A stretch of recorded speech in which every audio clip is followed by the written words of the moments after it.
সুপ্রিয় নোয়াখালীবাসী, আসসালামু আলাইকুম। এই মুহূর্তে দেশ এবং দেশের বাইরে থেকে যেখান থেকে সবুজ টিভি চ্যানেলের সাথে যুক্ত রয়েছেন সকলকে জানাচ্ছি আন্তরিক শুভেচ্ছা অভিনন্দন।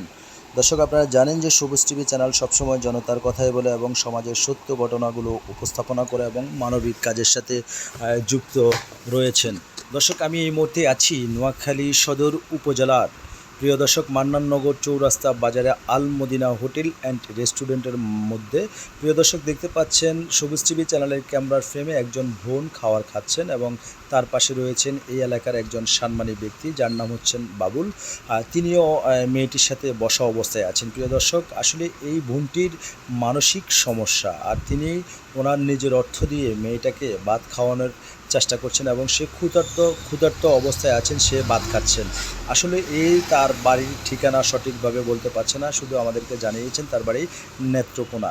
প্রিয় দর্শক, আসলে কতটুক সত্য কতটুক মিথ্যা সেটা জানি না। এই মুহূর্তে দেশ এবং প্রবাস থেকে যেখান থেকে দেখছেন, যার যার অবস্থান থেকে দয়া করে এই ভিডিওটি শেয়ার করবেন। আপনার একটি শেয়ারের কারণে হয়তো এই বোনটি তার বাবা মা এবং স্বজন প্রীতিকে ফিরে পেতে পারে। আপনারা জানেন সবুজ টিভি আপনাদের পাশে আছে এবং ইনশাল্লাহ থাকবে। সমাজের সঠিক তথ্য চিত্র আপনাদেরকে দেখানোর চেষ্টা করবে। আপনাদেরকে আবারও অনুরোধ করছি, দয়া করে আপনারা এই ভিডিওটি শেয়ার করবেন এবং সবাই ভালো থাকবেন, সবাই সুস্থ।